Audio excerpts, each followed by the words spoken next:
हैदर भरिसां Soomro farm staff ते 1 साल जी नींगरी घर अंदर रांदि कंदे पाणीअ में बुॾी फोत थी वई। एसएस न्यूज़ जे रिपोर्टर शाहनवाज़ चांडियो मूजिबि मासूम नैना धीअ चौलत राम बागड़ी घर अंदर रांदि कंदे पाणी सां भरियल थांव में किरी बुॾी फोत थी वई। नींगरी खे टंडो गुलाम हैदर अस्पताल आंदो वियो जिते डॉक्टरनि संदसि फोत थियण जी तस्दीक कई। नींगरी जे पीउ ॿुधायो त हू मज़दूरी सबबि ॿनी में कमकार लाइ विया त पोयां वाक़ियो पेश आयो। ज़रूरी कार्रवाई बाद लाश वारसनि हवाले कयो वियो। तलहार पेट्रोल पंप तां 1 महीनो अॻु फुर्जा जवाबदार गिरफ़्तार न थियण ख़िलाफ़ एहतिजाजी मुज़ाहिरो करे धरणो हणी टायरनि खे बाहियूं ॾिनियूं वयूं। एसएस न्यूज़ जे रिपोर्टर पहलवान लाशारी मूजिबि पंप जे मालिक लाल बख्श खासखेली, अली मेमण, अशोक कुमार ऐं ॿियनि जी अॻवाणी में बदीन हैदराबाद शाहरा ते धरणो हयो वियो। धरणे सबबि बदीन हैदराबाद ॾांहुं वेंदड़ ट्रैफ़िक मुअतल थी वई।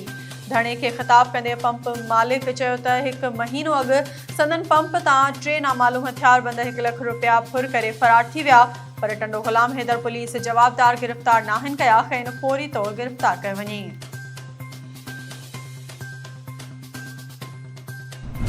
टंडो आदम में समाजी तंज़ीम पारां 250 जोड़नि जी इज्तिमाई शादी कराई वई। एसएस न्यूज़ जे रिपोर्टर अब्दुल्ला भेण मूजिबि तक़रीब शहर जे मक़ामी हाल मोहम्मदी गार्डन में मुनक़िद कई वई। घोटनि ऐं कुंवारनि खे दुहिल शरनाइनि सां हाल में आंदो वियो।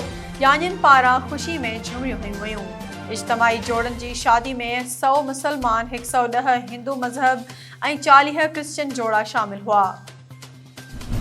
बुकेरा शरीफ में बल्दियाती इलेक्शन जूं तैयारियूं ज़ोर शोर सां जारी आहिनि। आज़ाद राजूनी इतिहाद जे मान में शानदार तक़रीब मुनक़िद कई वई।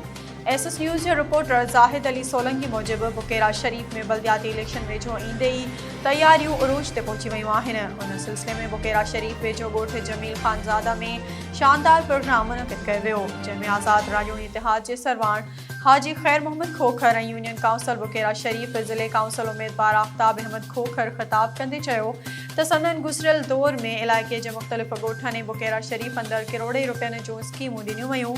ॿारनि जे लाइ 1 स्कूल बि खोलण जो ऐलान कयूं था। उन मौक़े ते प्रोग्राम मुनक़िद कंदड़ ज़वार ईसो ख़ासखेली, गफ़ूर ख़ासखेली, मोहन कोल्ही, असलम सोलंकी ऐं ॿियनि पारां आयल महिमाननि खे अजरक जा तोहफ़ा पेश कया विया।